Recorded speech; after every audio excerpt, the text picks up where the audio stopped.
Since about 2001, we've had a master plan for future phases of downtown. The first couple of phases have been the existing area, the south area around the LaSalle Hotel, the Carnegie Library, some really incredible stuff, really nice looking infrastructure.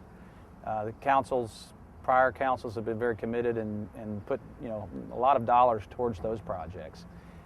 The master plan, again, almost 8 years ago, called for the third and fourth phases being the north end of downtown Bryan, particularly Main and Bryan, as you see behind me, Main Street, all the way to Martin Luther King.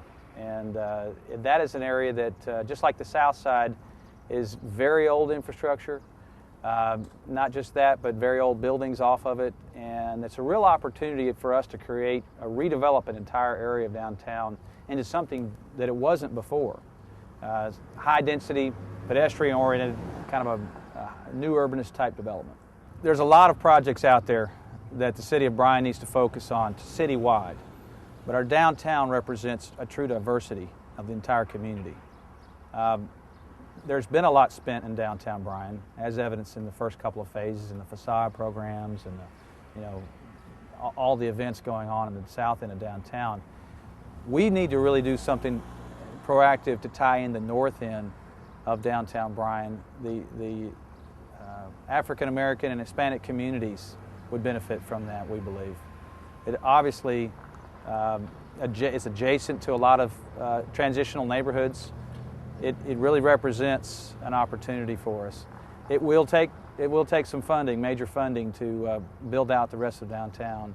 But we believe that we'll get a return on that investment with the type of investment we will see. And so again, this is a two more phases that we're talking about, phases 3 and 4.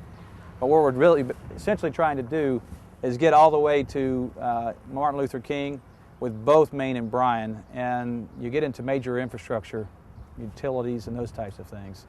And by doing that, we're creating an environment for redevelopment, and we believe it'll be beneficial to the entire city.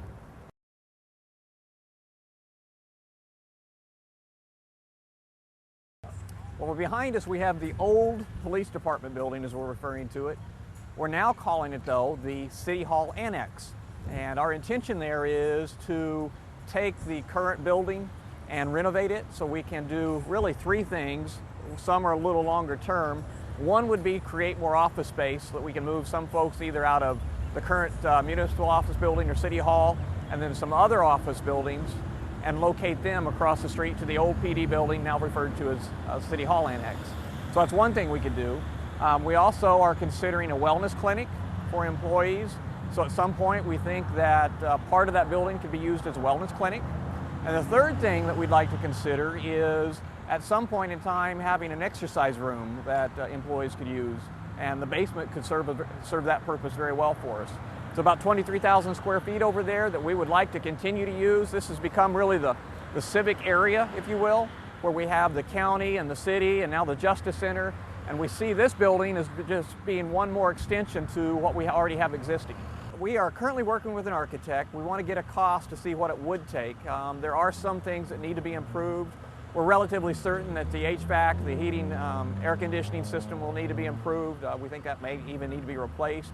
So there are going to be some large cost items, and it's not real functional as an office building as it's currently set up, especially if you put a number of departments in there.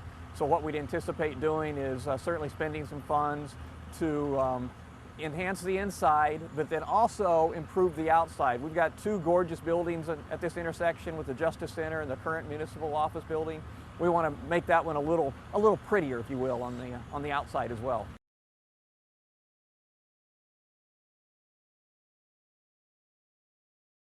This intersection here is the site of probably one of the oldest signals in the city, built in about 1954. And back in '54, signals like this were hung very commonly by span wire, and they're very heavy signal heads, and it operates as a real fixed time, real simple operation. There's no active video detection here. When I say it's fixed time, it runs on a set clock, and they used to run on a dial, kind of like an old mechanical dial.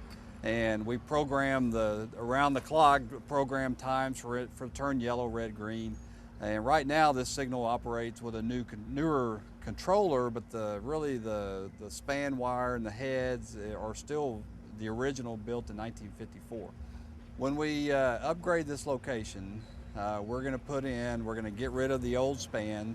We're going to put in some new poles and arms over the roadway and suspend the new signal heads on the mast arms. And we're going to put in video detection, which allows us to basically make the signal a lot smarter for it to detect traffic on the side streets and in the left turn lanes, so that it operates a lot smarter than what it can do now. It's very inefficient right now and stops traffic unnecessarily, but as we rebuild it, we're just going to make it a much more efficient and safer intersection.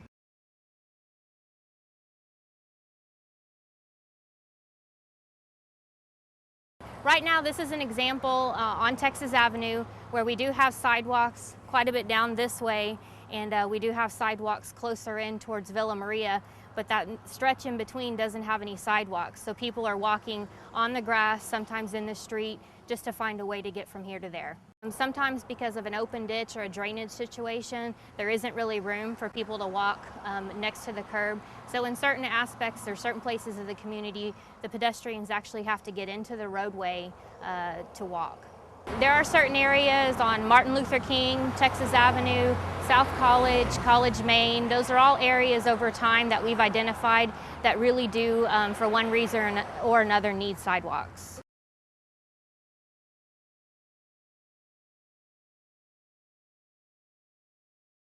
I'm standing at the intersection of Martin Luther King and Sims Avenue. Have two sidewalk projects, one heading to the east and one heading to the west. East all the way out to the bypass, west over to Kemp Elementary School. Sidewalks would be replaced on both sides of the road. We would have streetscaping and lighting be investigated as possibly being included as part of the project. What you see is an example of the sidewalk condition here on MLK. It's in pretty bad condition. It's cracked up, doesn't meet any kind of handicap standards. There's numerous schools along the route. We have Kemp Elementary, Carver, and heading out to the new high school on the east side of town as well.